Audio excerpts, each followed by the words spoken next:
تيخي أبروز متهم بو كوثر قاتلا چون كميلي سركي ذنبو باعثي درد ظلام تمام هجنو سالان بو لاي خالي قورا ميشن دكت كناوي تومارقاي عبداللطيف سخماخسي بو لبن قلاتي لبن قلاتي هولير تومارقاي عبداللطيف يك تومارقاها بو صالي 52 دامزرا يدلو كاترا من كتمن بواش سالان يعني شيستكان لكنوي ايشم كرت حتى قوربهم باش حفتها كان بقوم تومارقام دانا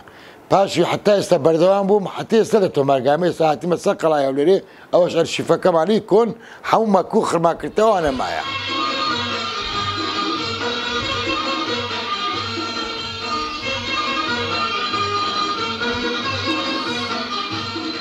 پێشان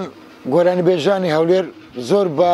ناخۆشی و قوربەسەری و دەردەسەری گۆرانیان دەگۆ لەبەرەوەی کە گۆرانیان دەگۆ هەم لە ماڵێ هەم لە ناو ملەتەکەی خۆی ڕسوا دەبوو دەیانگۆ عیبە دەیانگۆ چاوشە دەرەکەی نەیان دەگو هونەرمەندە ئەو شتانە و پێشان ئێستش ئێستا هەرمایە ئێستش ئەو جیلە مایە لە هەزار ئەو جیلە هەرمایە بڕۆ جێیان بزان هونەرمەند چ قەدر و قیمەتە چیەیە بەس دەڵێ ما ناوی سوک تەماشای دەکەن دەرەکەی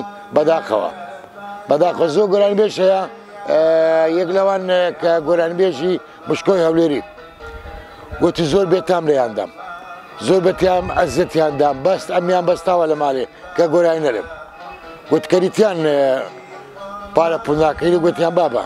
پارە لە مار چونە خۆت هەر بسوڕێ گۆرانی بری